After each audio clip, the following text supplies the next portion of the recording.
Mhm. You want to give recording options to everybody? Yeah, as they come in the room, go ahead and give them recording permissions. You right click on their little icon, record. I crashed about a minute ago. Did everyone notice that? And then I got back. When I crash, it gives the next person in seniority host privileges. So William's in charge. Let me see. Wait, can I give it back to you or no? Yeah, you can give it back to me. Oh, no, the only thing it gets you is you get the job of making everybody have record permission. I can't try to find it right now. Allowed to record local files. Okay, there you go. Okay. I give host back to you. Okay, thanks, William. Okay, I got it. Okay. All right, class. Are we at 2 o'clock? Yeah, we're a little bit past it. Then, here's some announcements. Can you see the discussion sheet here? I don't have my chat messages open, but I will now. And okay.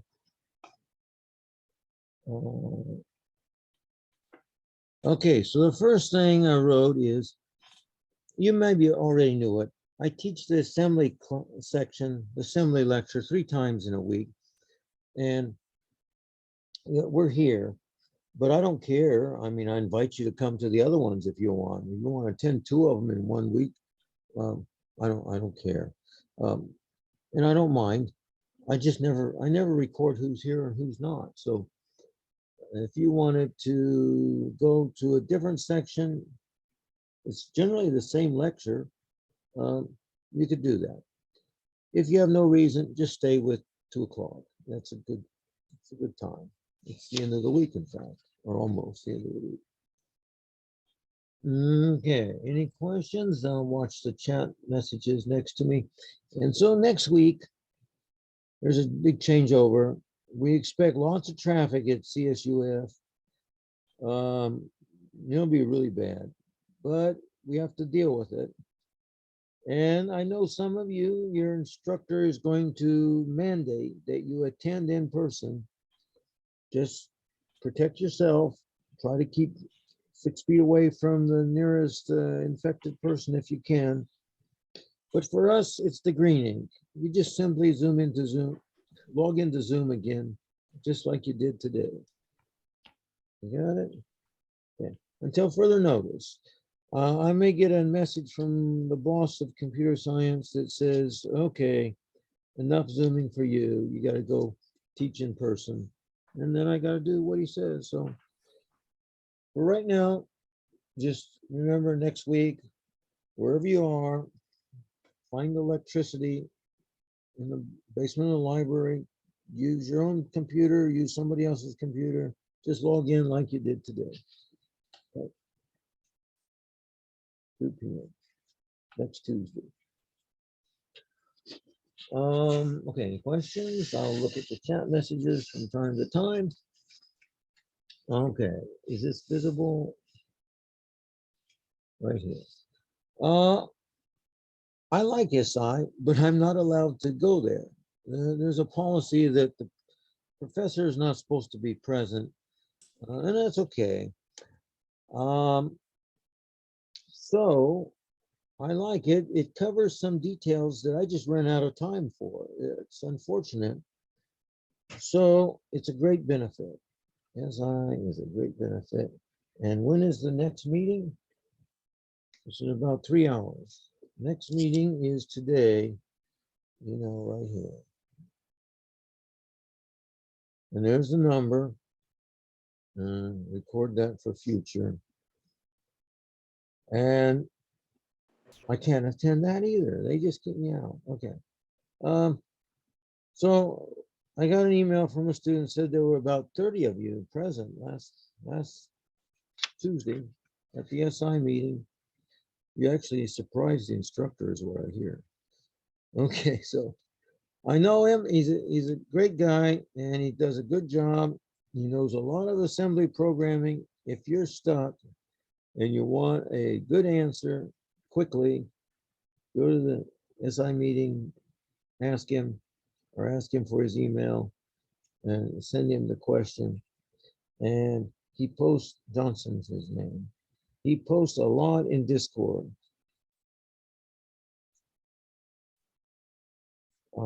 Someone told me he had 87 postings, mostly on technical matters of assembly programming, Discord. Lots of help is available. Okay, so watch for Johnson. He posts a lot there. Watch for Sam. He's a SI leader for another section, but his information is equally good. Watch for, what's his name? Daniel. Daniel was an outstanding student in assembly a couple semesters ago. He has like 100 postings of helpful hints to do your assembly program. Okay, I'm here by lunch, to be eating lunch in the other room. Gotcha. I see your message, Nick. Okay, do I have any other announcements? Let me checking. No, I think that's it. Oh yeah, I do have one more add-on. Discord is great, and the rumor to me was that you won't ever see me there, but so you can say anything you want. I'm not a policeman to monitor anything you do. The rumor was that someone had posted the entire assignment 1 live there.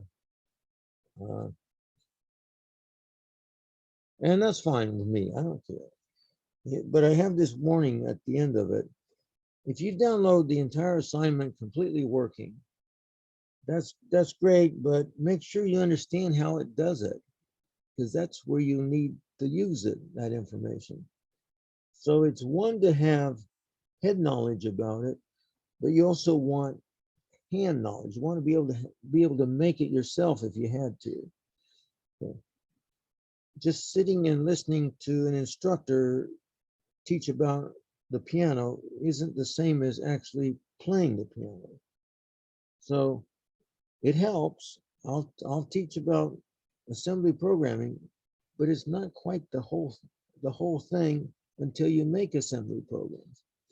Okay, so if you download that assignment or any other assignment, be sure you know how it works.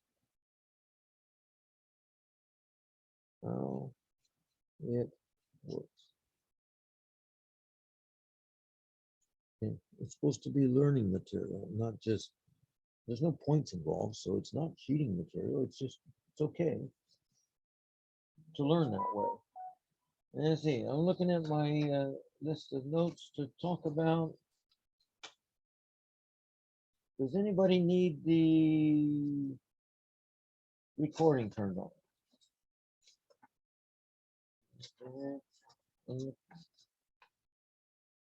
I'm checking through my notes. Oh, yeah, I need to talk about this subject of. You probably think I'm missing one page. Yeah, I just found it now. Okay. Okay. So this what I'm going for the next 10 minutes. Let's address the topic of organizing your assembly file. The whole program has 2 files. There's a generically we call it the driver program .cpp, but maybe you should call it triangles.cpp. Make the name attached somehow to the problem that's being solved. Okay, and the arrow means that function calls another function. And this one is in assembly And what should we call it? I'm losing the name. Compute area. I want that to be a hyphen. Compute, like we hyphen file names. .asm. Okay. So that guy puts out an welcome message. Then he calls this one who does all the work, and then it goes back to him, and then he says, "Thank you. Have a good day." Okay, so this is the compute area file. This is just ASM. Okay, so this one, either on paper or in your mind, the back of your head, you have a plan what this is all about. And so I'm going to sort of outline how you develop the plan.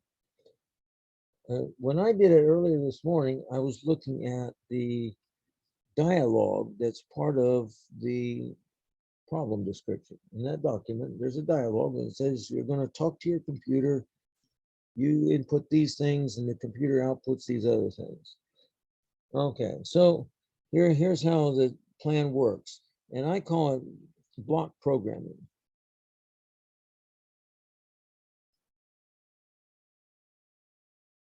Okay, the first block that you come to that executes is 16 pushes.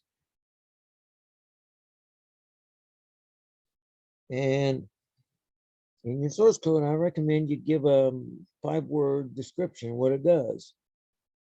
Back up registers.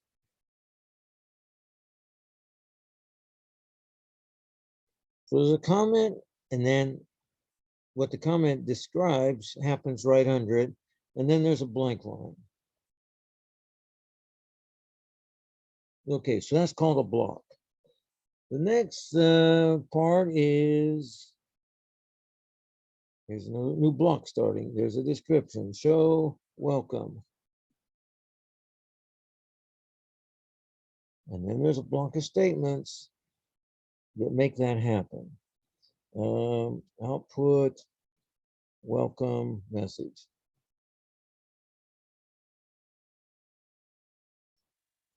And then there's a blank in here. Because in your program, it looks cleaner. It looks like organization. There's a blank space here. Okay. Then it asks, looking at the dialog, it shows that you want to prompt the user to input his or her name. So there is show prompt for name. And then in assembly, that'll take you 3 or 4 instructions to make, oh, maybe prompts are rather short, maybe 2 instructions to make that happen. So here is output and prompt instructions. Okay, the next one, then there's blank. Blank line.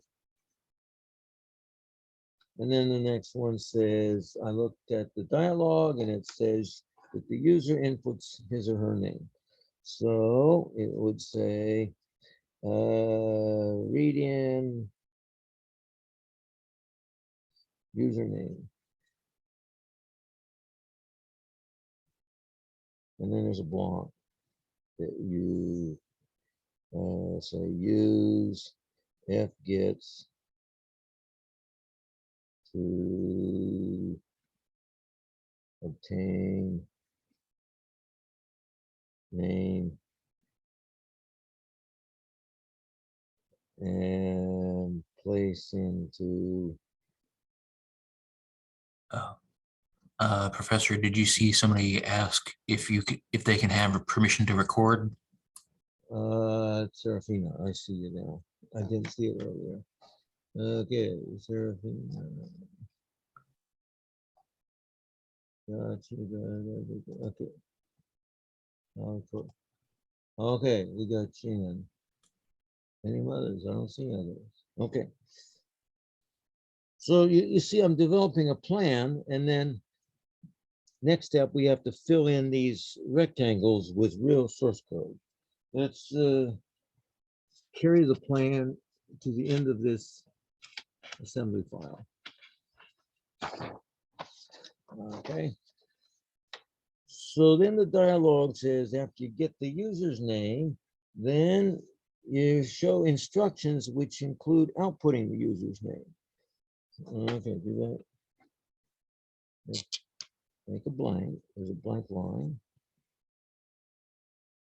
And then comment, show detailed instructions.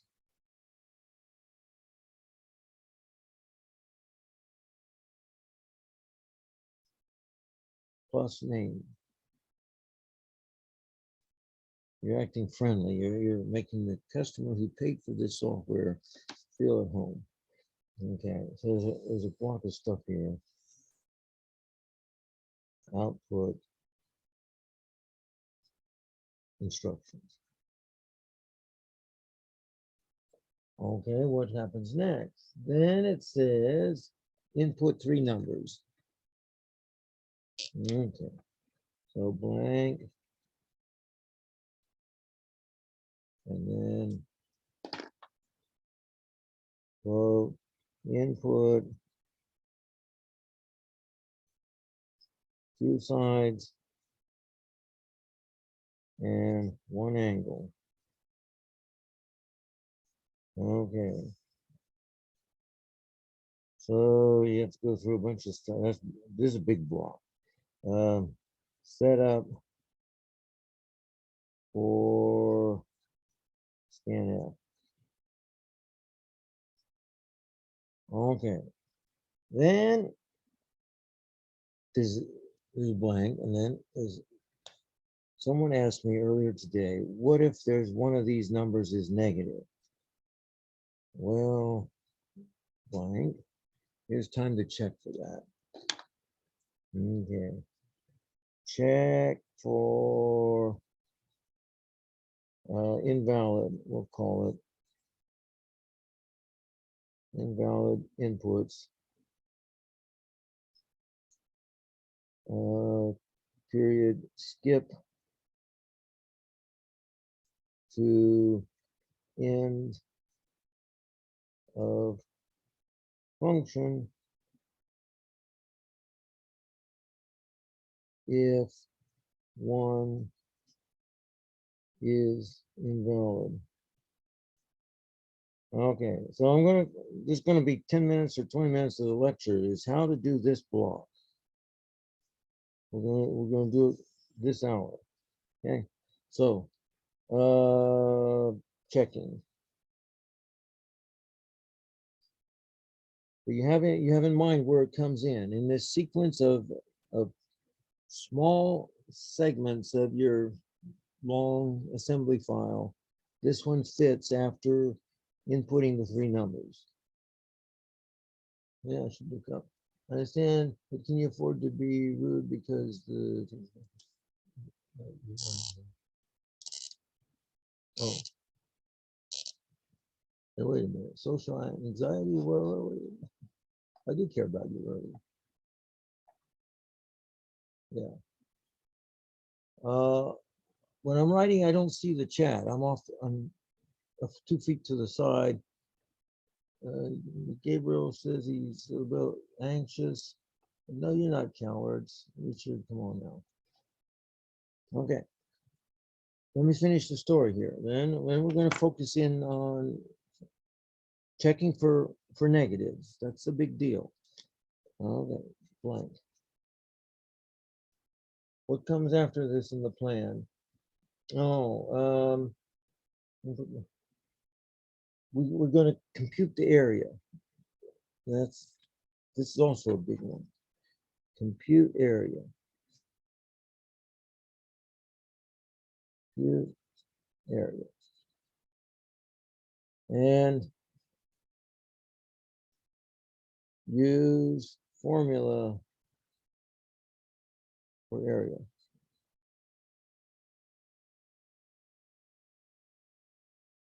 All right, okay. So let's go on. Okay, then there's a blank right after that guy. Blank line. Separate the blocks in your source code for better readability. And then it says, oh, compute the area, and then you output the area. So output, oh, that was supposed to be in blue, but it doesn't matter. Output computed area with message. Not just a single number. You want a message that says this is the area of your triangle, yada yada yada. Okay. Okay. Set up for output.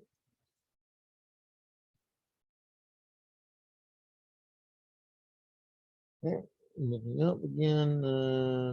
Okay. Next is output area. There's a blank in between, and then we blank. Then you want to, it says by the dialog, we need a parameter. So compute parameter. Parameter. And there's some formula, we probably won't get to this today, but use formula. You know, two sides of a triangle, you have to find the third side and then add them together. Okay, and then blank and display the parameter. Blank, and then display parameter. So we get a setup for printf. We're almost done. Display parameter and kind of like final messages here. Final message. And we'll say goodbye. There's actually a little more to it than that. It's the wrong color. You say that we're going to send the area to send the area number to the driver.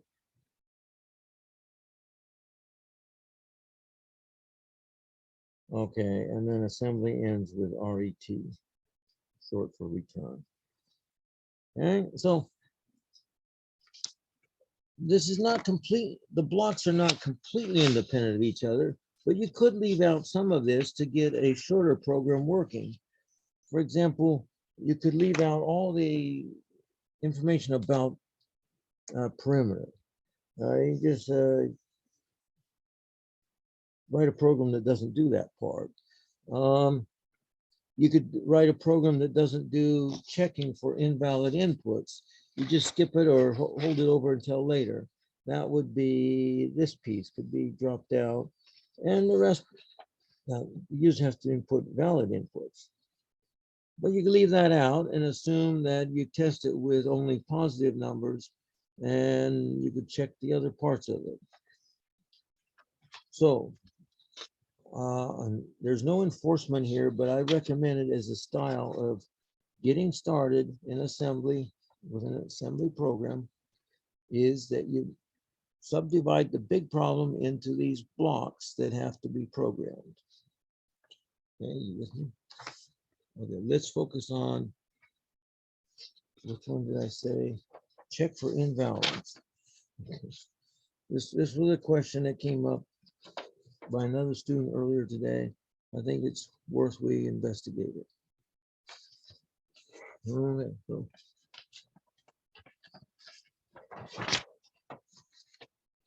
And if I don't get to the one about computing area, ask the SI instructor at 5:15. I'll tell Johnson the question's coming. He'll be ready for you. All right, so now we're going to check for how we're going to do this. We have, this is how to check for invalid inputs, specifically for negative numbers, because there's no negative side lengths in geometry. They're all positive numbers. Okay, so I'll title this part of the lecture time is how to check for, in our case, negatives.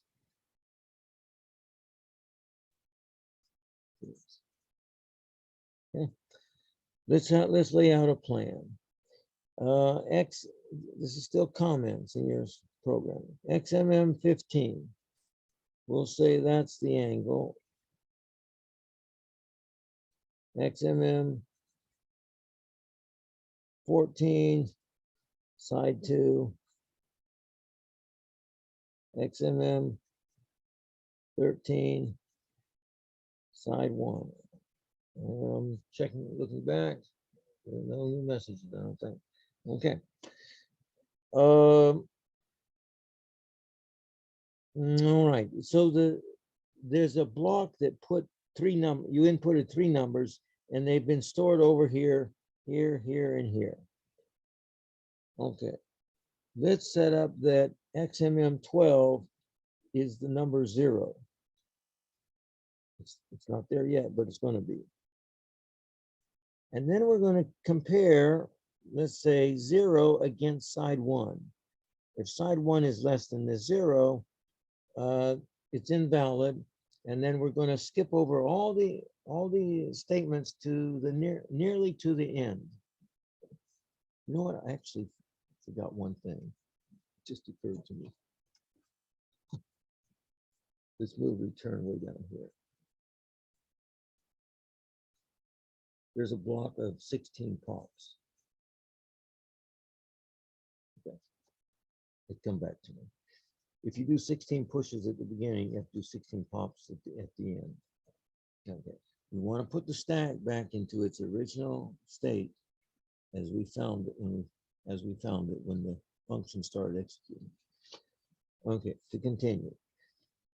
Okay, so if we get a 0 in here, then I'll show you now how to compare it against side 1 and determine if it's side 1's negative or not. So our problem is we got to get a 0. Okay, and when we say 0, everybody should, for the rest of the semester, keep in mind that a number 4 is not the number 4.0. Number 0 as an integer is not 0.0. Number 3, negative 3 is not equal to 3.0. Okay, because the encoding for integers is very different than the encoding for floats. The bits arrangement for a 4 is wholly different than the bit arrangement for a 4.0. Okay, so putting the dot there counts for a lot. That's all I'm saying. Okay, so I got to get a whole bunch of zeros into here. It's strange. The bit arrangement for the zeros is the same, but not for anything else. Okay, let's do it. Let's move RAX 0. And what that instruction means is copy 64 little zeros into RAX. 64 bits of zeros of 0 into RAX. We just see in assembly instruction writing, we just see a big 0, and that it doesn't mean 1 0, it means 64 zeros. Okay, next is let's push that. Push RAX, and let's send our copy to 12. Move SD XMM 12 comma, staff. And we've accomplished it, but we should clean up the stack and put it back where we found it.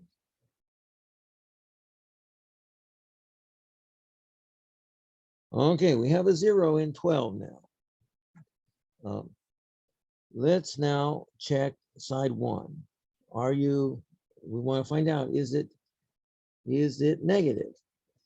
So the command's the wrong word. Instruction is the right word. UCOMISD.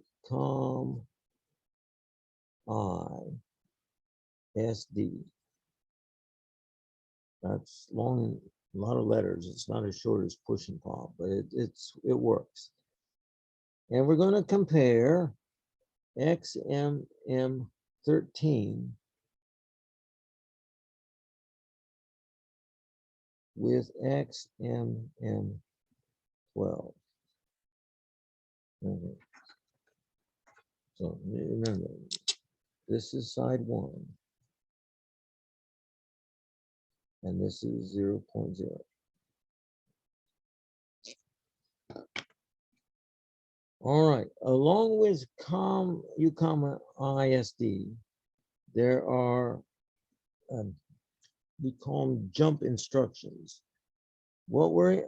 I'll give them all to you in a moment, but what we're interested in is this one less than that one?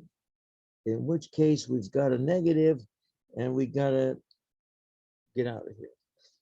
Okay, we have to stop processing.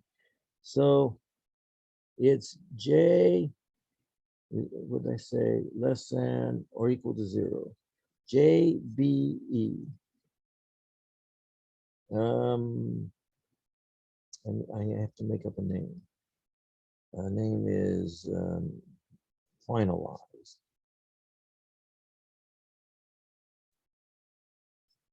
Okay. Now, I need a separate piece of paper.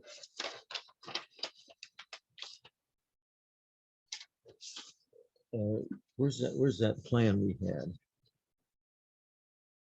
Remember the plan that went through all these blocks, and very near the end, we come down to displaying the perimeter, and then we give a final message, and then there's 16 pops. What you're going to do is take finalize and put it on a line all by itself, about right here.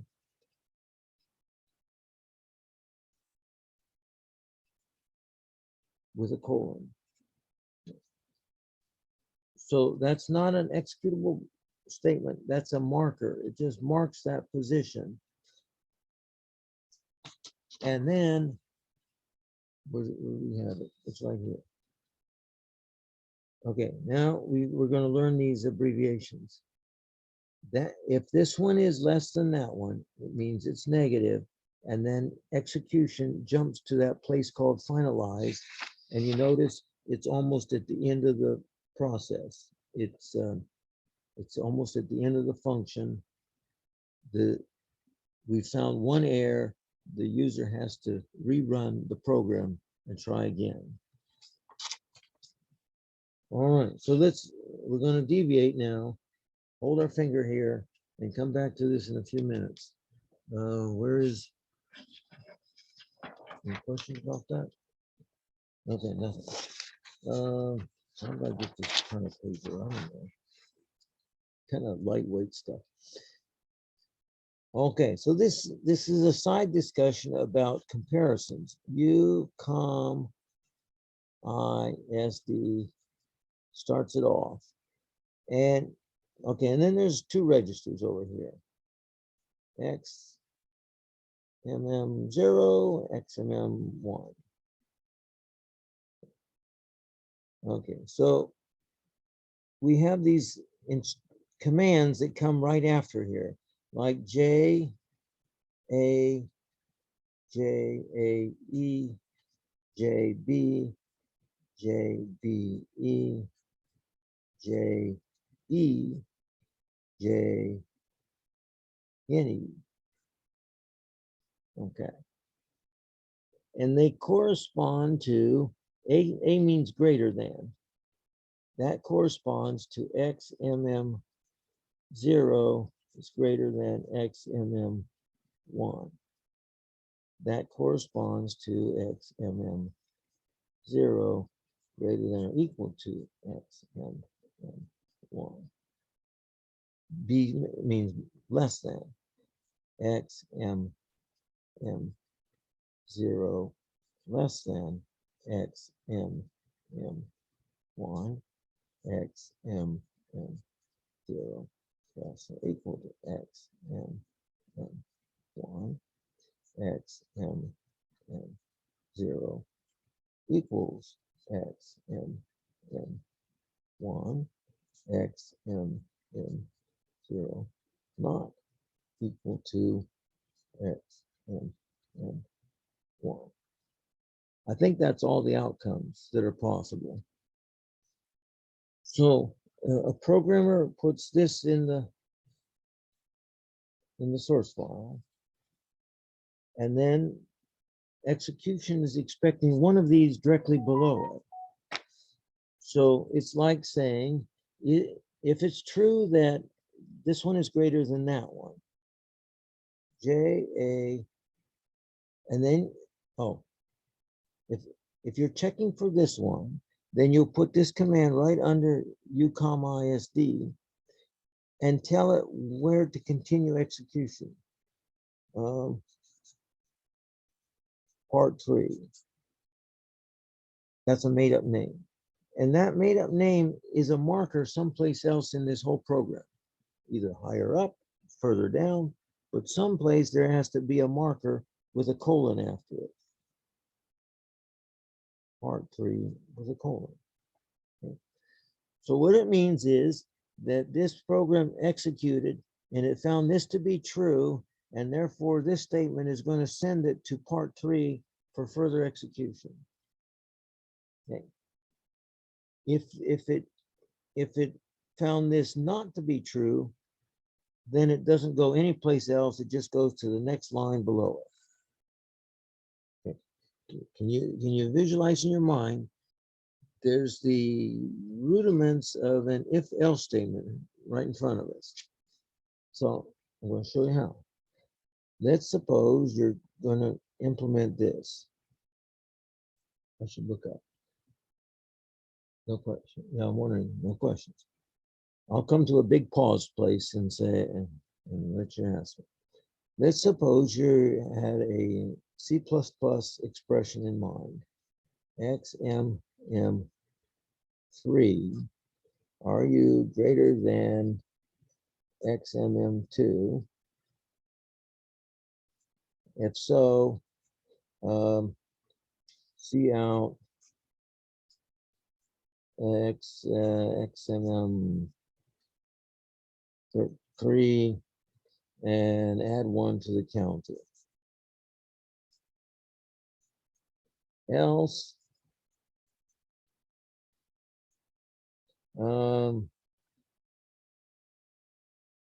add these two together, you do something different.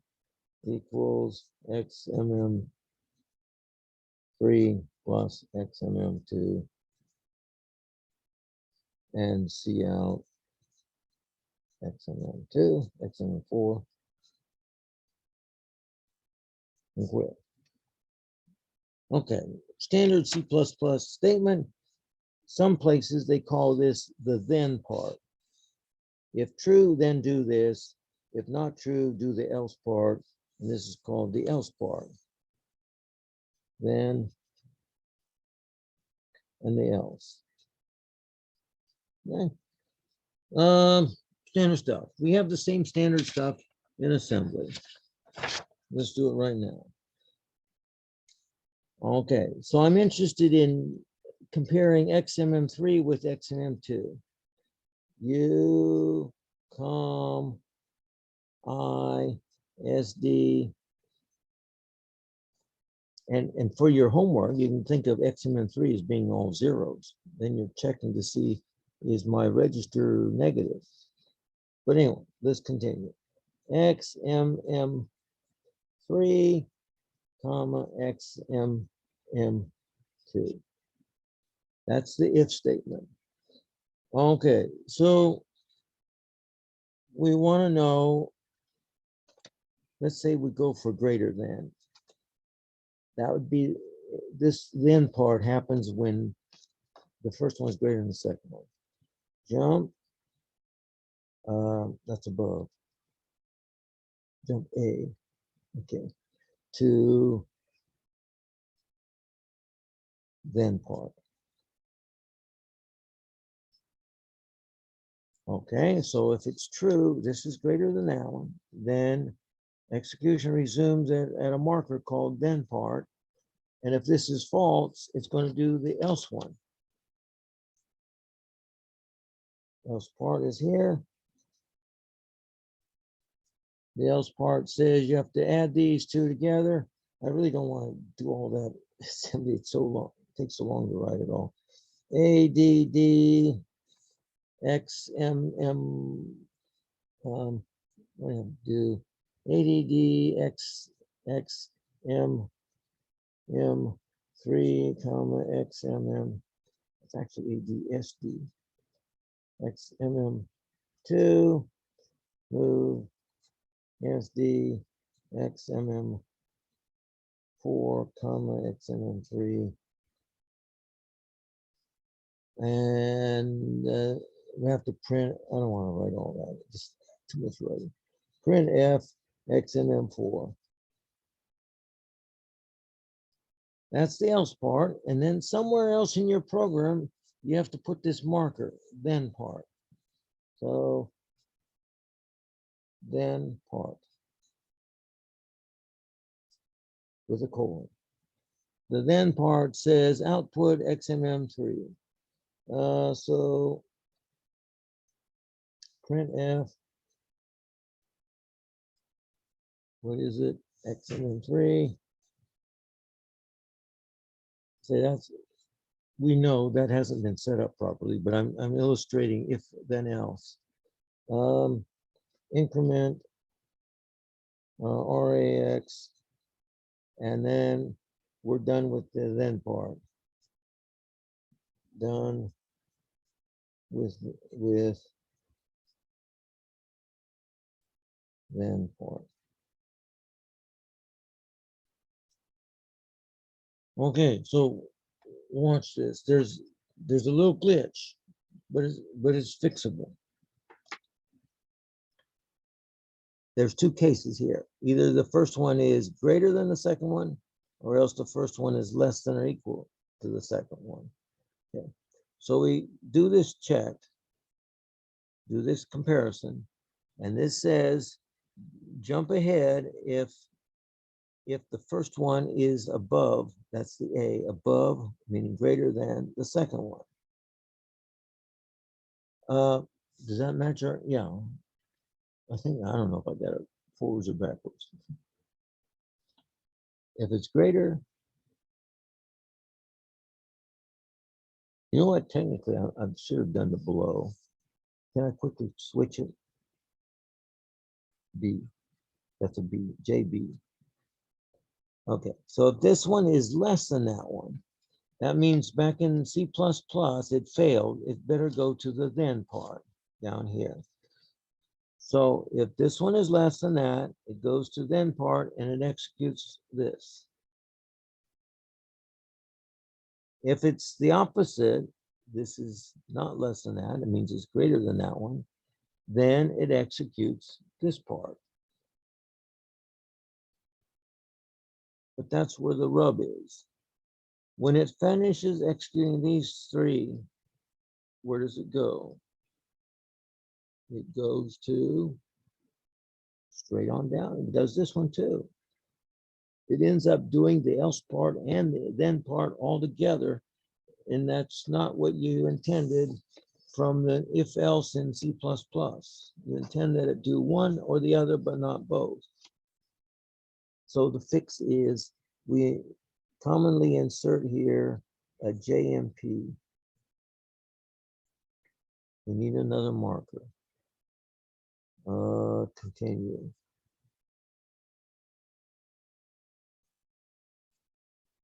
Continue is a marker, so it goes down here. With a colon on it. Okay. And now we've got it. If you want to write an if-else statement comparing two float numbers, you start out like that, and then you set up, we're going to compare for the first one being less than the second, and then it'll take you down here and you do this part. If that fails, the first one is actually greater than the second one, then it's going to do this part, and then it will see this, and it will skip over the then part and continue executing down here. Okay, having that in mind, that's how you solve the problem of negative inputs. Let's go back to that. That was a digression about comparing two float numbers in general. Okay, here we are. We're going to compare. We're going to check an input. Is it negative? What you do is you compare against a zero. Here's a zero. Here's an input. I had to get the zero in there somehow, and that's this little box. Okay. Then we have an input number here and a zero here, and we compare, is this one be in your mind you think below? Is this number below that number? Is this number less than that number? If it is, that one's negative, and you want to not execute anything else, you move execution almost to the end of the function.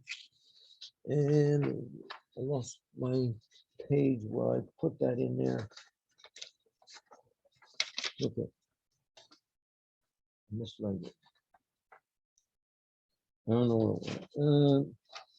So way down at the bottom of the program, end of the function, before all the pops, there's a finalize.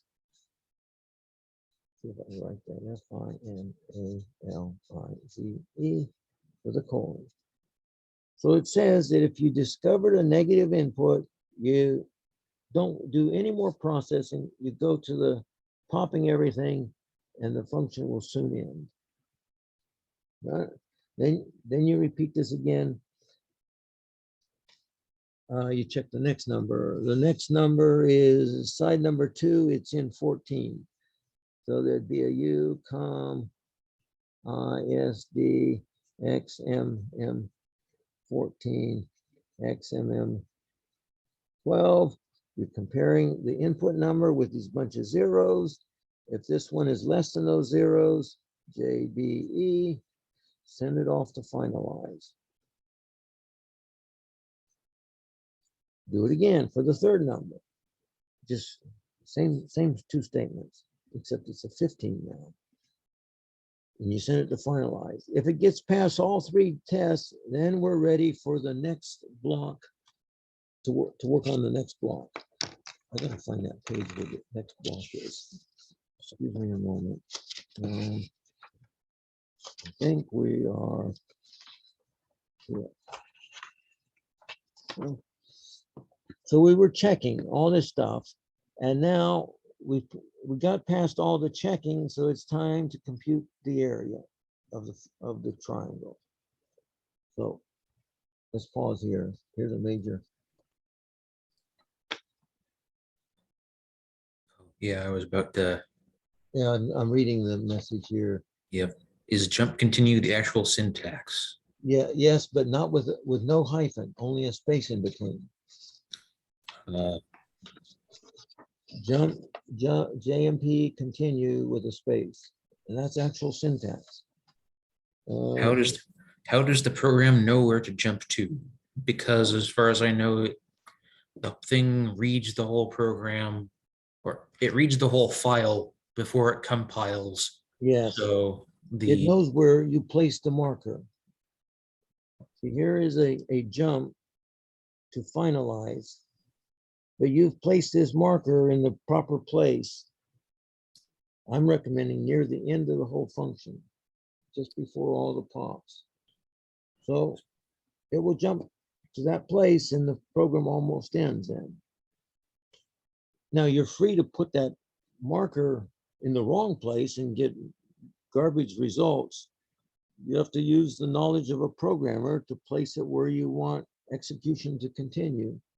And Joseph, that's how I it knows. don't want to learn anyone else other than Rengar right now. Whoop. Is it like a break? It's Rengar and Hecarim, that's it. I want to be very feared, or I want to like zoom around the map. Sir, you I are feel- unmuted. Oh, sorry guys. Okay, anyway. Yeah. I'm going to so- go on to area. Yeah. Where to jump to, it's by where you place the finalize, that will determine it. And again, finalize is a made-up word. You can name it something else, provided you use that name in two places. The marker gets the colon on it. The jump statement has no colon on it. That's real syntax. Okay. So How are we on time? We're at, oh gosh, the time flies fast. Okay, guys, you're gonna, this is why it's advertised, your SI instruction is a great supplement here. I'll do the next one, and if it's not clear, ask at 5:15. He may have something already planned, but he's a nice guy, as far as I know, and I'm sure he would try to answer your question. Okay, we're going to attack the problem of the area. And I think it's side 1 times side 2 times sine of angle divided by 2.0. If your angle is 90 degrees, a right angle, then sine is 1 equals 1. And that formula becomes side 1 times side 2 divided by 2.0. And that's standard for a right triangle. One leg times the other leg divided by 2. So I think that's the right formula, not cosine. Cosine at 90 degrees would be a 0 and you'd get area 0. So that's my guess there. Okay, so what do we have so far? We have this setup. XMM 15 is angle degrees. 14 is side 2. 13 side 1. 12 is currently a 0. I don't think we need it anymore. Let's make XMM 11 is going to become angle in radians. Okay, the form, we're going to work on that block right now. The formula for angle in radians is multiply by pi and divide by 180. Okay, so let's set up the XMM 10 is going to be pi, and XMM 9 is going to be 180.0, not 180, just 180. Float encoding. Okay, before we can call upon sine, we have to convert this angle in 15 to become an angle in 11. Hold on. Okay. And the formula is, these are all comments, radians equals degrees times pi divided by 180. Okay, so that's going to be XMM 15 multiplied by XMM 10 divided by XMM 9. Now, can we get this? Okay, we'll work on pi. The first problem is pi is an irrational number, and you got to look it up. I'll give it to you if I can put my hands on it quickly. Yeah, I got it. Okay. I don't know it, and I didn't compute this. I didn't write the program to compute it. I think it came out of Wikipedia. Okay, so pi is equal to, these are hex digits, which your computer wants. 0, that's a marker. 4009 21 FB 5444.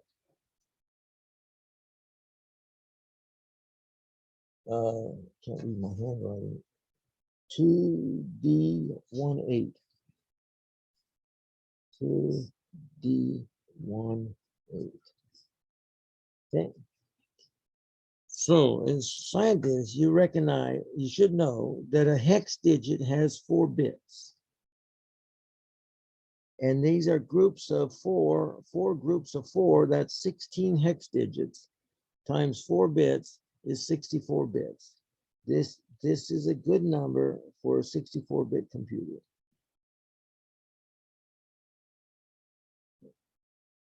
Pi in 32 bits is kind of different, especially at the tail end. I think the beginning is almost the same, but the tail end is quite different.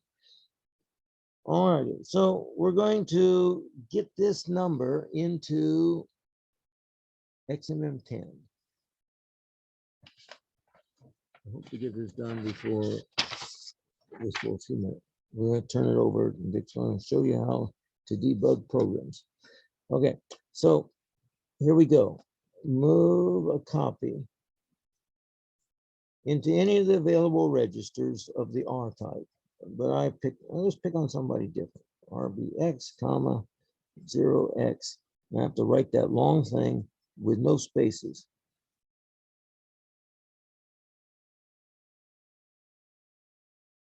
I won't forget it to fit. 5, 4, 4, 4, 2, D, 1, 8. All right, the next step is we push it. Push RBX. Now pi is on the stack. Now we copy it. XMM10, comma, top of stack. Okay, and then, oh, we got the job done. But good programmers, we clean up the stack when we're done. Pop, RAX. Okay.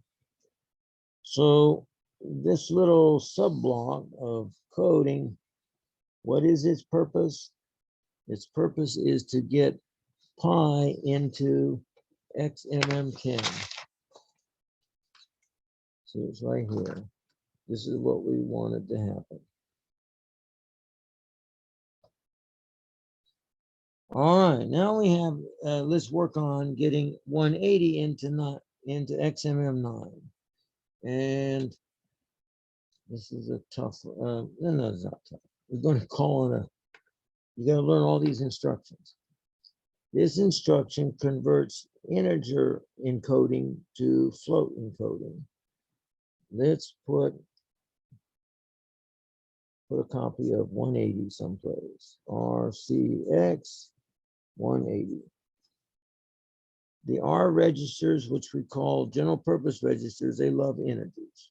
They have no problem with storing an integer directly. your assembler will have a fit if you put a hard-coded number with a dot in it. If you said 18.5 and moved it here, it will never assemble. And you have to fix it. But it does accept nice full integers. All right, so let's push. You know what? I think I'm 99% sure this doesn't need a push. Let's go directly. CVT SI to SD. Where does goes to XMM9? XMM9 RCX. There we got it. Now, that's a powerful instruction because what we don't see is it runs on an entire algorithm to convert the what's called the 2's complement encoding of 180 into the IEEE encoding of a float number in the destination registry. But fortunately, it does all that in the background, and it gives us over here 180, and it came from 180 integer. So we got a float out of it. That's great. Okay. Now, what's our goal? Our goal is to get radians computed. And where are we going to put the radians? The plan says put angle in radians into XMM11. Ready? This is the end of the lecture. We're going to make our final success. Okay, so you know the formula. Here it is, right across there. In fact, let me write the formula here. The destination is XMM11. XMM11 equals XMM15. XMM15 times pi. Pi is XMM10 divided by 180. 180 is XMM9. Okay, let's carry out that formula.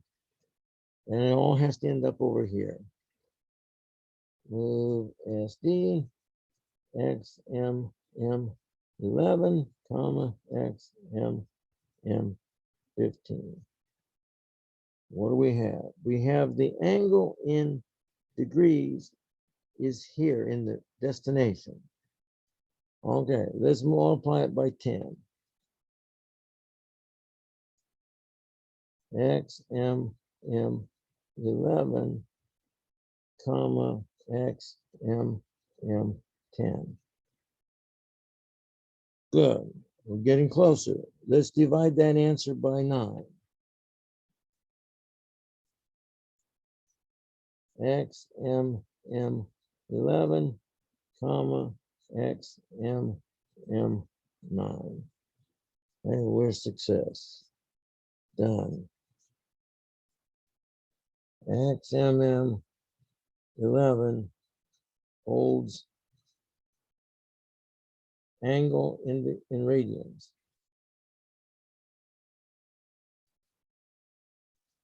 Okay. My time is running out. I'm going to turn the microphone over to Nick. But here's a pausing place to let me check for questions. Yes, Nicholas is telling you these are. I'm giving you the program itself as we explaining it as we walk through it. If you record this carefully, it can go right into your source code. Absolutely. Quick question, Professor.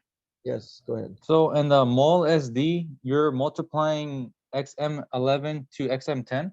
Yes, and leaving the answer in 11. That's Oh, how okay, those okay, work. okay. That's how it works. Okay. The answer stays in the one on the left side. Okay. Yeah, okay. That is another part, but finally, his last side is fine. He says it's coming easier. Okay, you're 75% of the way home. You go back to last lecture and take that code, and I've given you the stuff for now. We got the angle into radians, and I gave you the part about checking for negative values. Your job, let's see if where's my outline page? You have to assemble all that. I lost my outline page. Let me see if I found it here.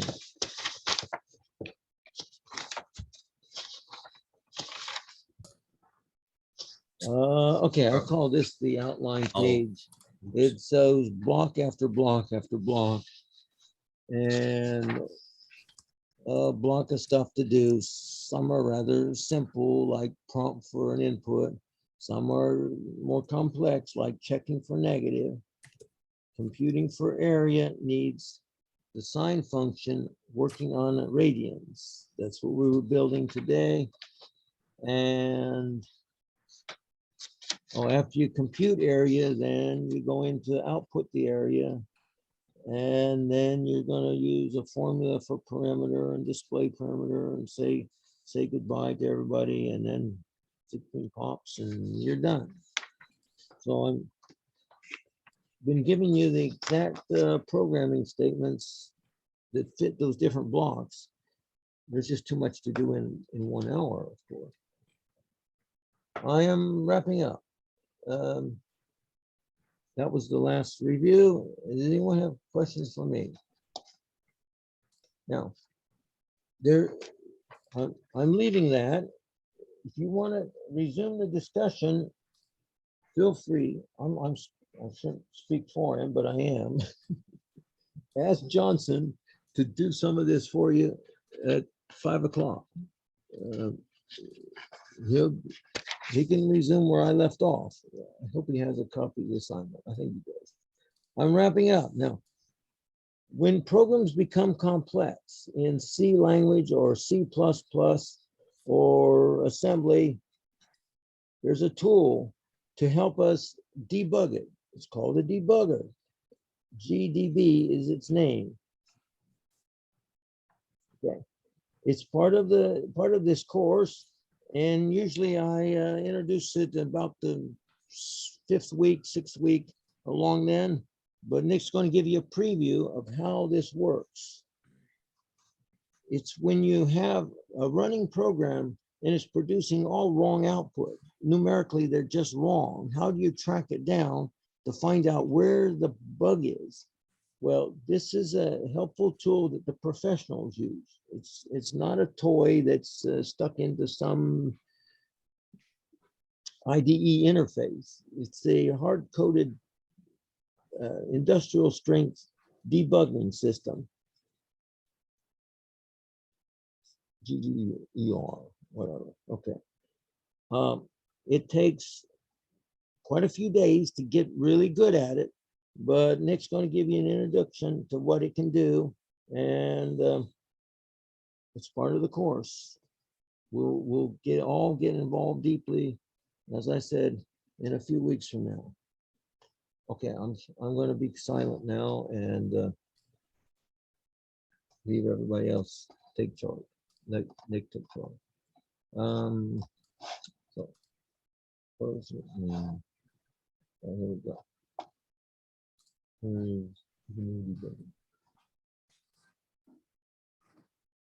Okay.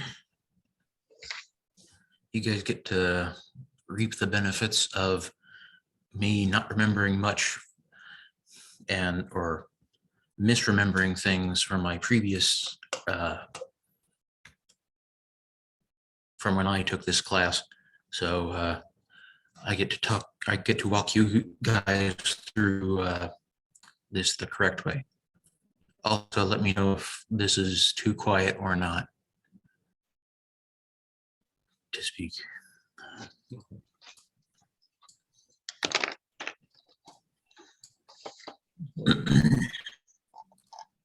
So what you are going to want to do is fire up your ToughX environment Whether that's whatchamacallit.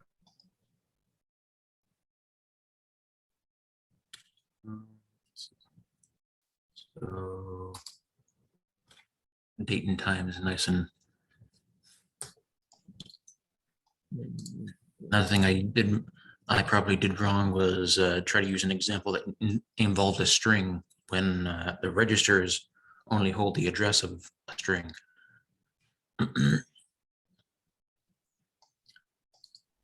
Let's go. So while I'm setting up, everybody should just have their environment booted up, if unless it already is, in which case Oh,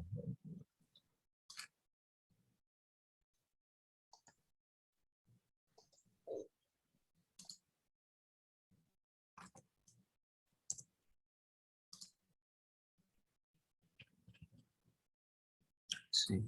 Uh, Here is a short cheat sheet of common commands for the debugger. No.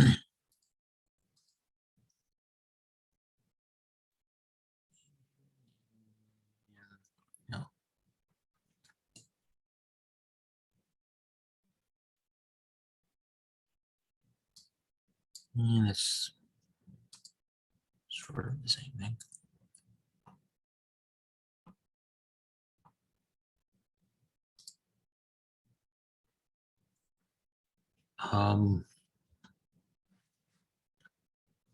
Who does or doesn't have the I assume everybody has their environment set up. Does anybody, excuse me, does everybody have it up and running?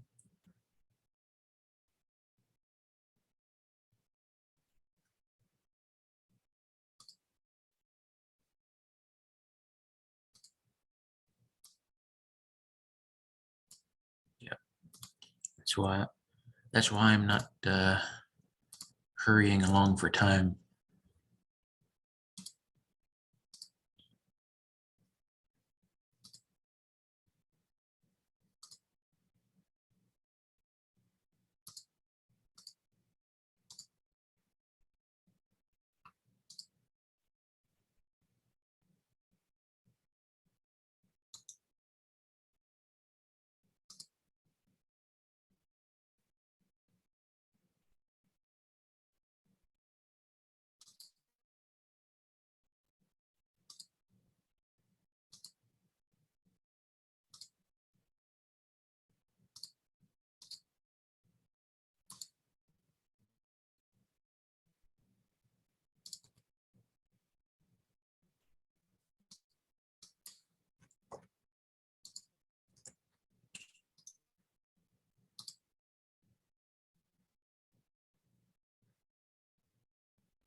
No, you do not need to download GDB. It should already come installed.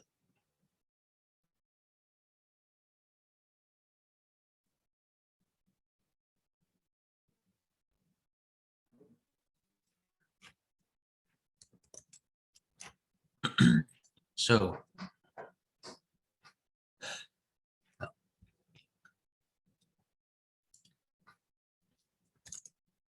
say, oh,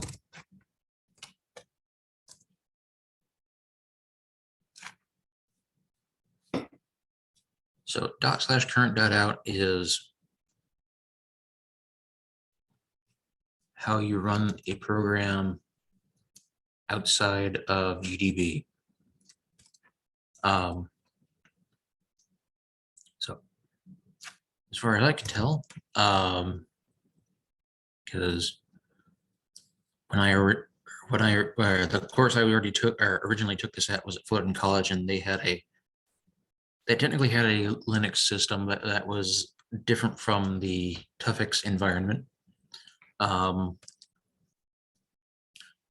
So what you want to do is compile your program normally with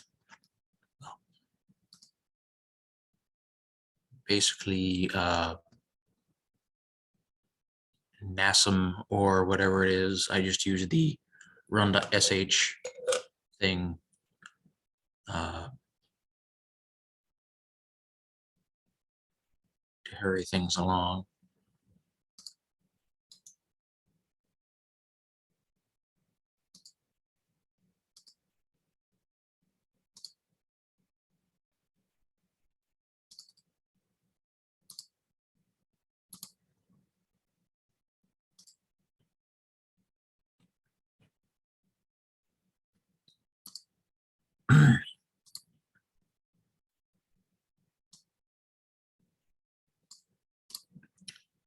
So,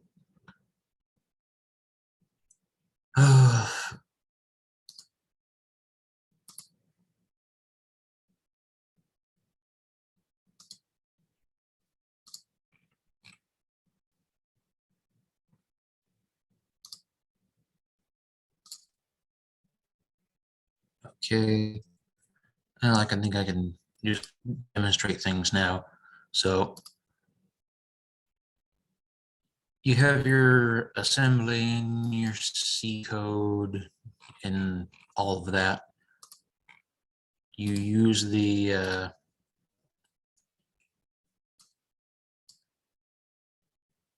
NASM or similar, or used all the other commands to link all the files together so that you have a .out file. So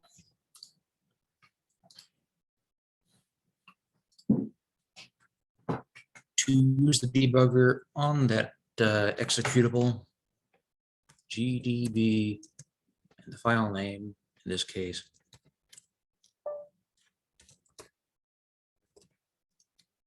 current.out.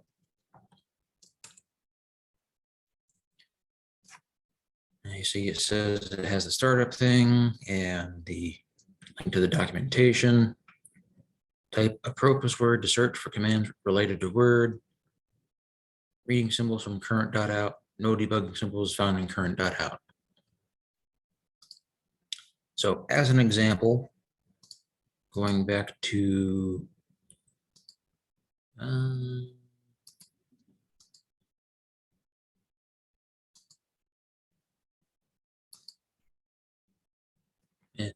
this is a different one, but in case. So you can either type, which command to link our files together. I am using, for the purposes of the example, I'm using an example file from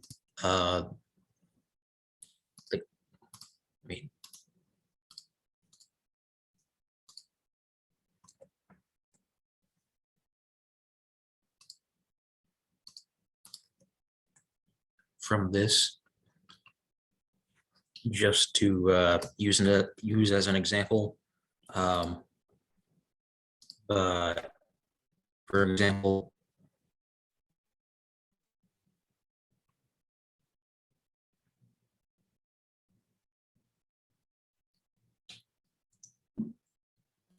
the short version is you want to compile your program like you would normally. What the file names are and what tags you give it is, well, for want of a better word, like I could ask, say,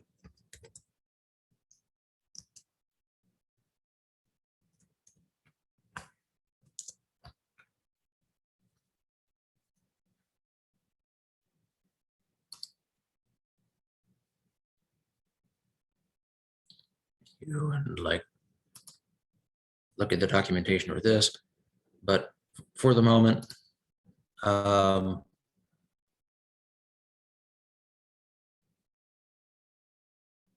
going to assume that you have some executable file compiled and linked and all of that. So about the C file, do we have to write it, or is it provided somewhere? Depends on the file you're writing. Again, I'm using one of the example things from the class site, specifically date and time, just because.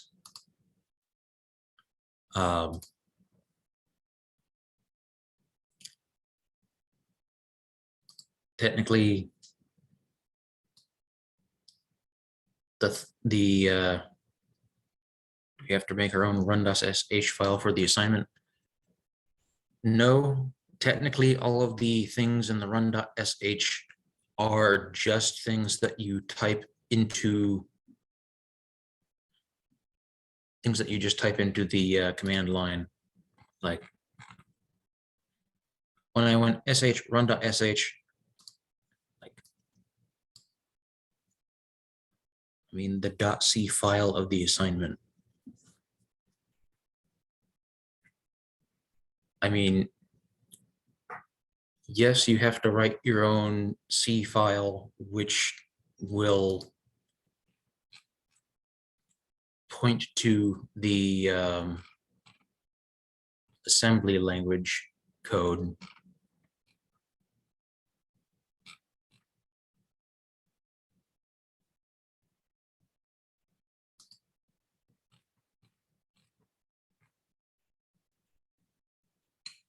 This is not a nice one for those purposes. But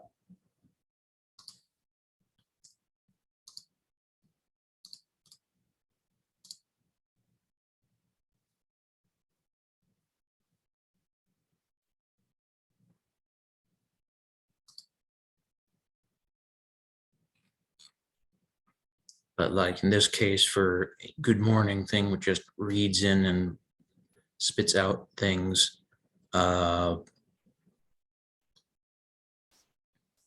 Extern C double hello world, return code equals hello world, which points to, I believe, this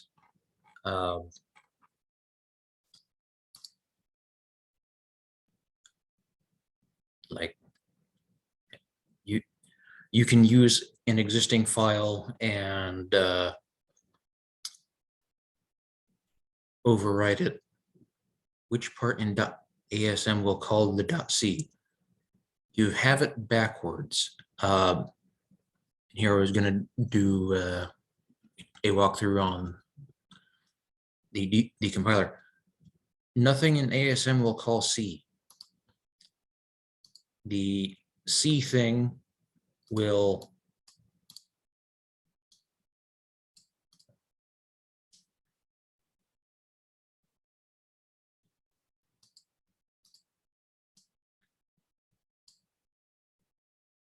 what the heck, I can just do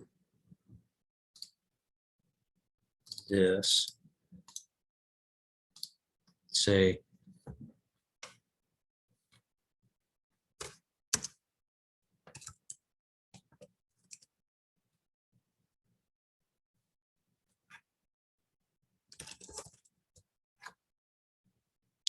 so welcome to x86 programming. That was the last thing said. So return code function hello world bounces over to hello.asm.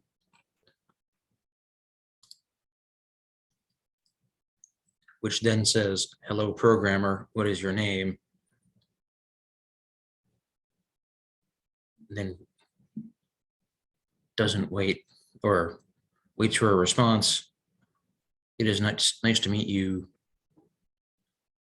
I hope to meet you again. Enjoy your programming, and so on and so forth.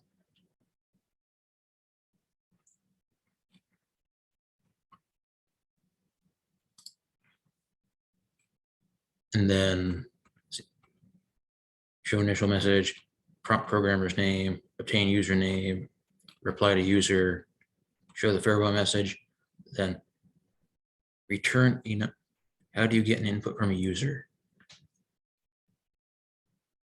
ASM can run by itself. Why do we have to use the .c to process ASM?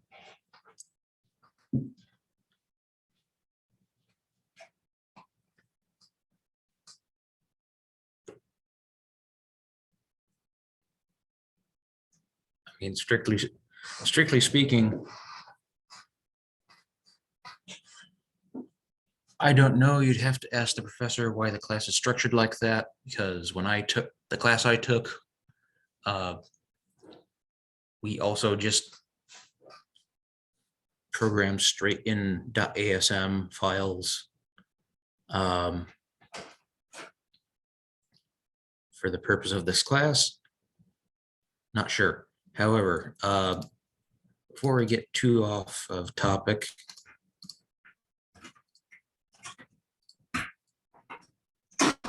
so GDB, while there's still people here, because 3 people already left. So you compile your file, you say GDB file name to have the file open while in the debugger. But then you say break or just B and a marker, I guess, or whatever the label is called, so that it includes a breakpoint. So when you say run, it starts running the file name you gave it, in this case current.out, and it gives you a breakpoint at the _start marker in the assembly file or in the assembly thing. So at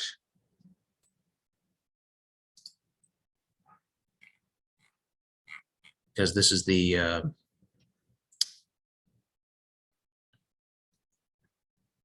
date and time thing that I originally started this in.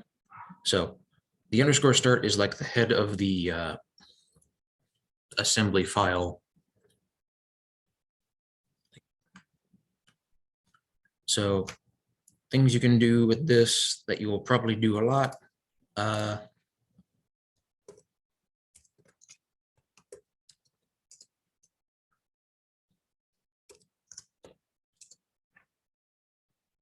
Can hit info register or IR to see what all the registers hold. This will come up often. Well, it will not be the most common thing you type, but it will be probably the one that you're going to be using when you want to examine something closely. Another one would be S, which is single stepping until exit from function _start, which has no line number information. SI is similar. N and NI are similar. SI single steps in absolute terms. So if there is a function call, it will step into that function call.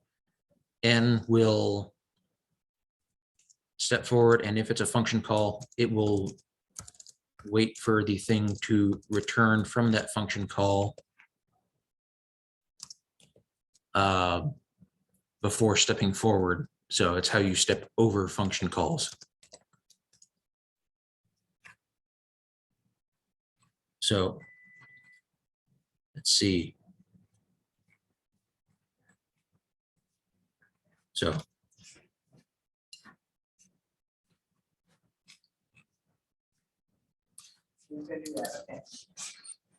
currently rack sold 0, previously held 28, and things previously hold numbers. Now they hold different numbers. I could show you the register contents at every step of the way, but that wouldn't necessarily be useful. So single step, single step.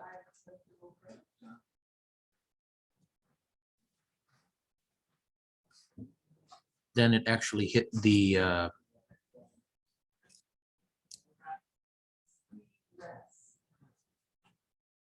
well, it hit the output of the program. Just does GDB let us know which line was wrong as C++?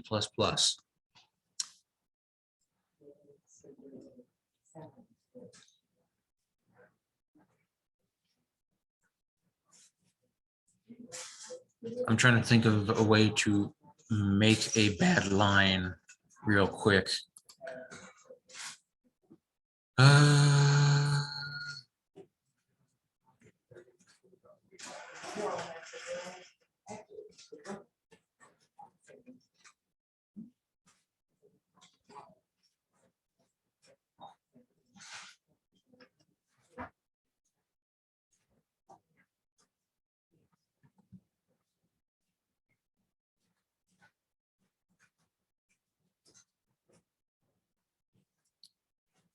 So GDB will not single out a line of code for what went wrong.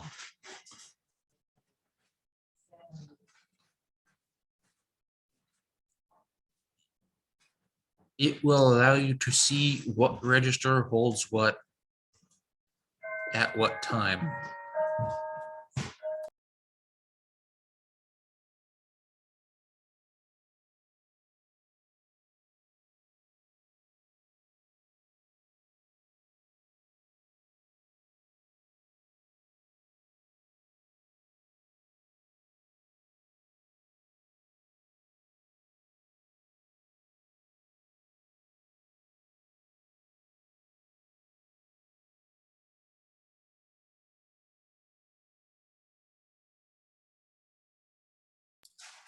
Well, in any case, free burgers because the person was going through their freezer and anyway.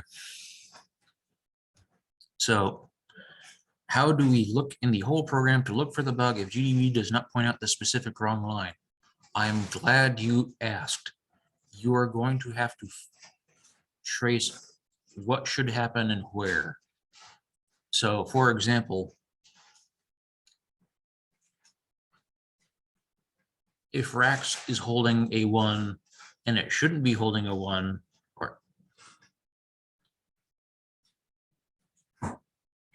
or let's go ahead and say, yeah, and to wait for the thing to finish running.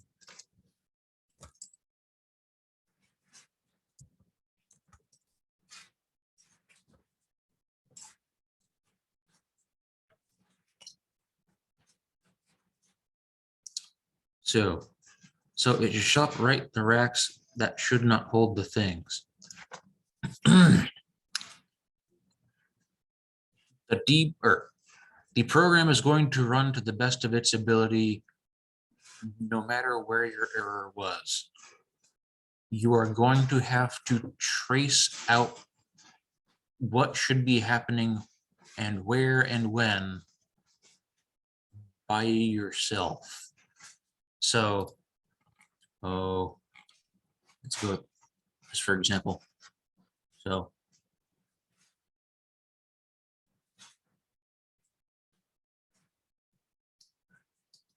all these are just strings declared ahead of time. This is just try to change DB to DW. Let's see what happened. Sure, okay.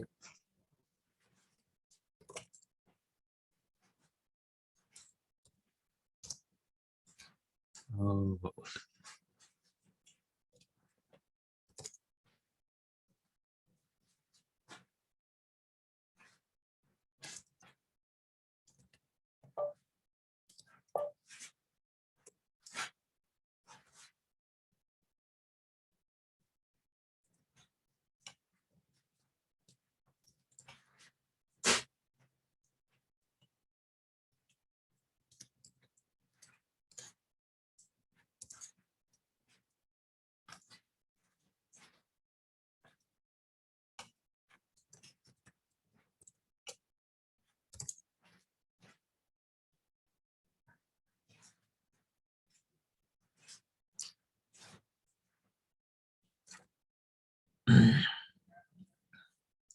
So let's see.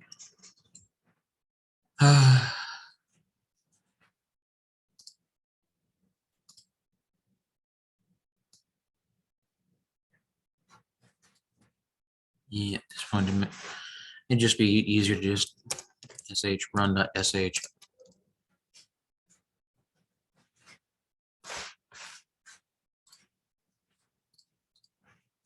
So the ASM function has begun executing. So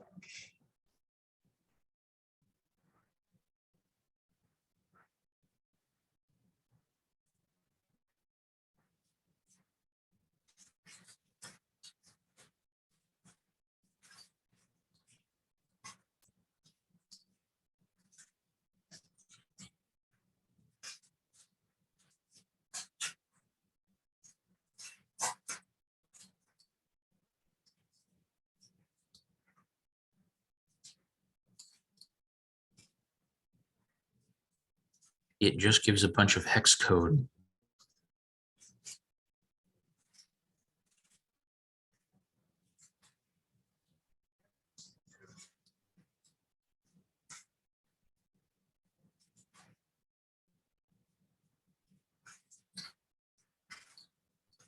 Really, because the only difference it appears to have done, the only difference in execution appears to have been that the ASM function x86 date time has begun executing does not actually have a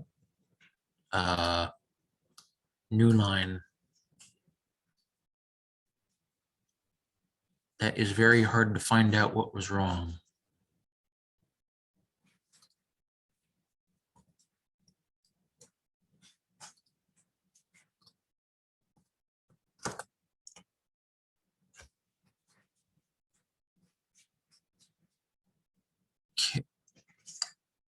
Can you share your screen?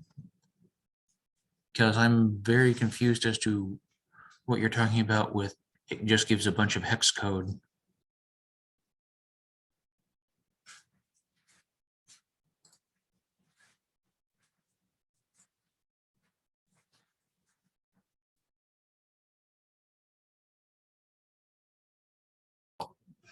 Oh, just general question.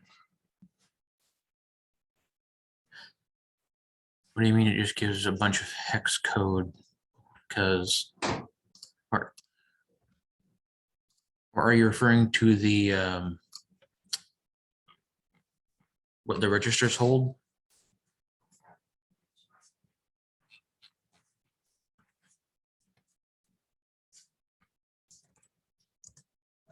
Oh, because my program haven't finished yet. Are you using the GDB on the homework assignment? Oh. No, I was hoping to use an example problem to show what it's used for and how it's used.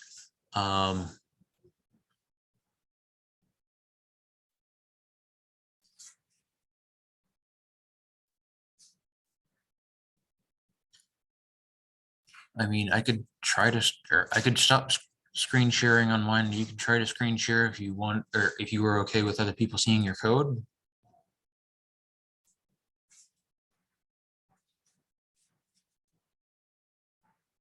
Just play around with some example and feel very hard to put all together.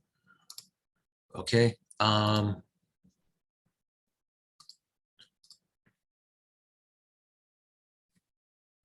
What the heck? I will use this one as a second example.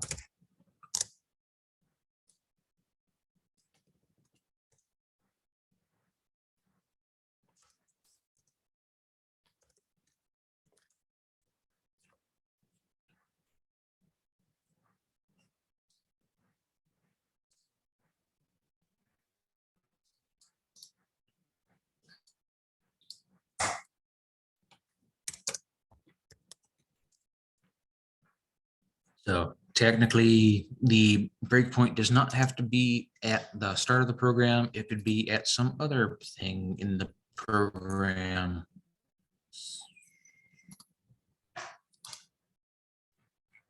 such as, oh,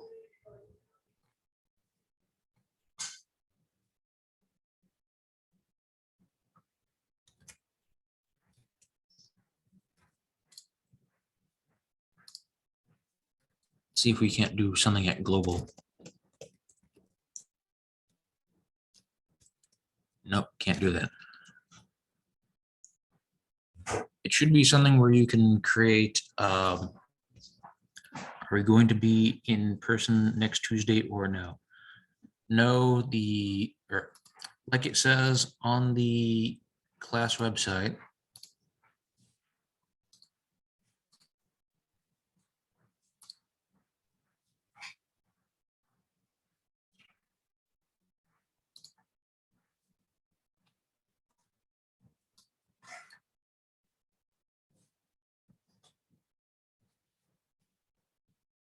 this semester will be entirely online beginning to end.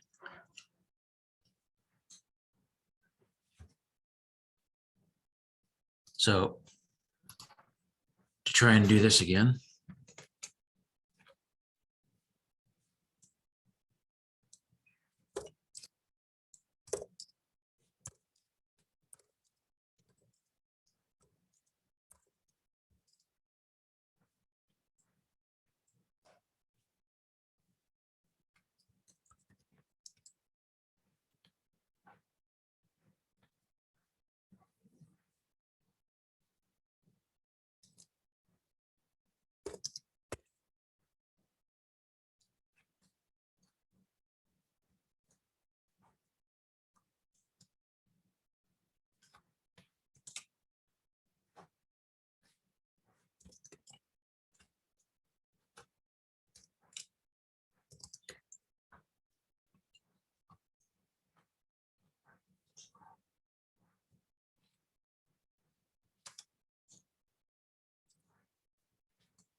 so let's see.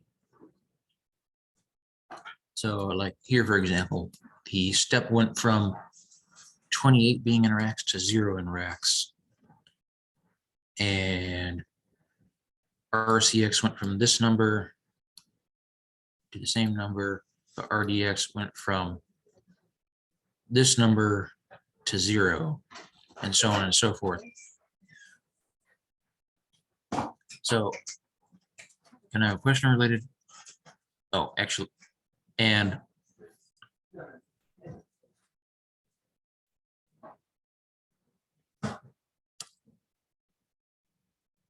as a sort of follow-up to your, will it tell you what line your code had an error at?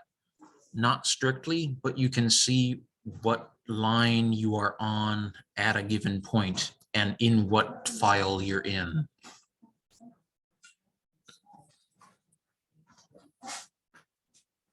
So it won't tell you where the error is, especially if there's some kind of compounding error where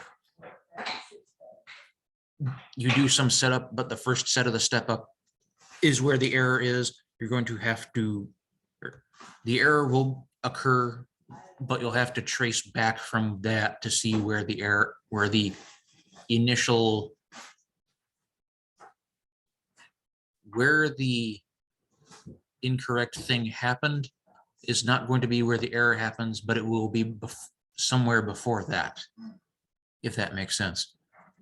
A question related to the assignment? Sure. Also, if anybody else has any questions, like, go ahead and speak up, because otherwise I can't answer questions that people don't ask.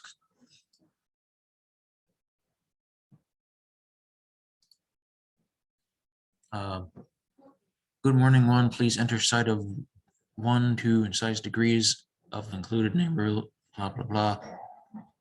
Be sure to press enter if the last number inputted. Yes.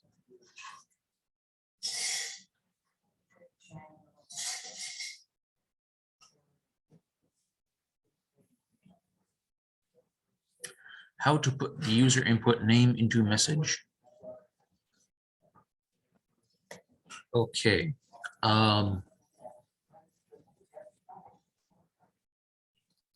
Actually,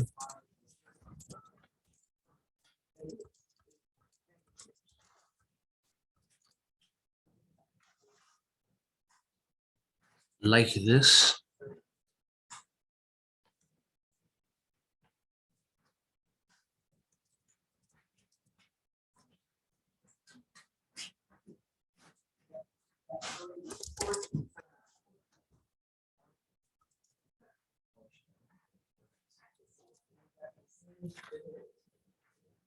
But then how to print it out like the format above. Oh. So no, not date and time, the other one.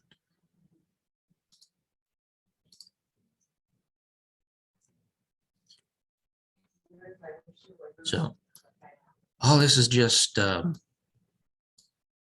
variable names, which are predefined messages. And let's see.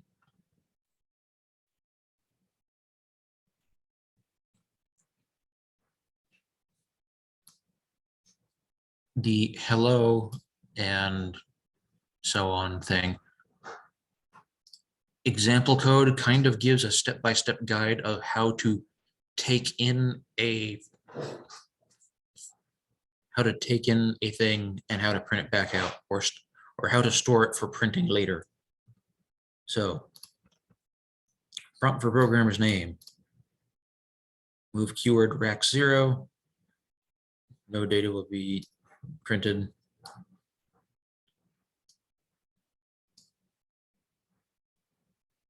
Move string format to RDI. Move variable prompt message into RSI and printf. So no data from SSE will be printed. Here's what is going to be printed, or the format to be printed. Here's the variable that holds the thing that prints it out. Obtaining the user's name. This is what you are looking for. Also, technically, you don't have to stick around, or you don't have to stick around if you don't want to, but there are only 10 people left. So again, anybody wants information, just ask. But yeah, this is what you want to do. So move keyword. Here's the format, and hello world.programmer's name.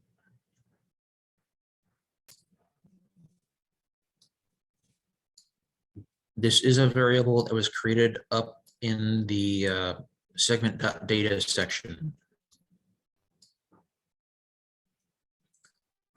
So basically use the function .c.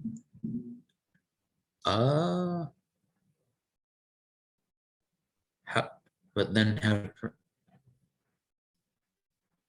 oh.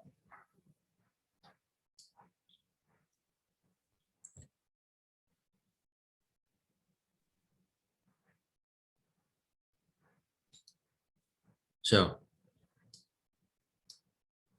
here you get the username, and here you say, "It is nice to meet you." Then it just prints out the programmer's name that was stored.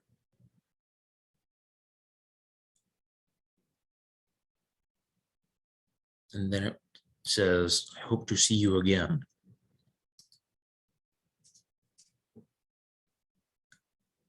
Hello, do you hear me, Nicola? Just now, yes, and not very loudly, but go ahead.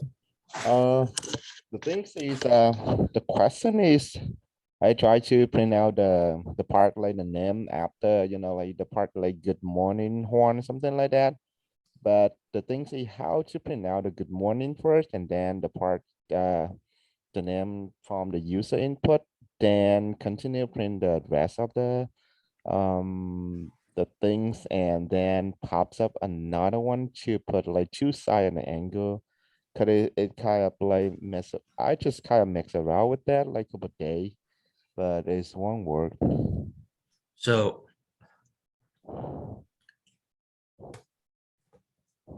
how to prompt them for the name and how to print it back.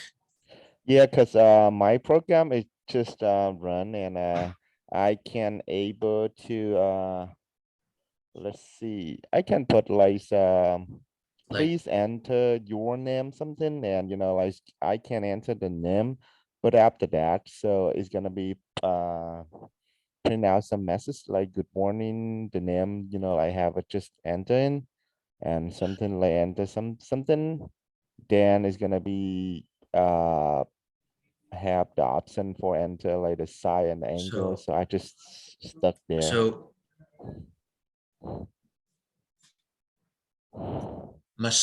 my step one is to like isolate the problem of don't try and have it do everything at once. First make sure you're able to just get the name in and print it back. So essentially just honestly, Yes, yeah. that is exactly I do. Like just please enter the name. I put the name in, and it just pop back like good morning with the name I just put in. But then the rest of the part I cannot make it just continue forward. So do you want to share your screen?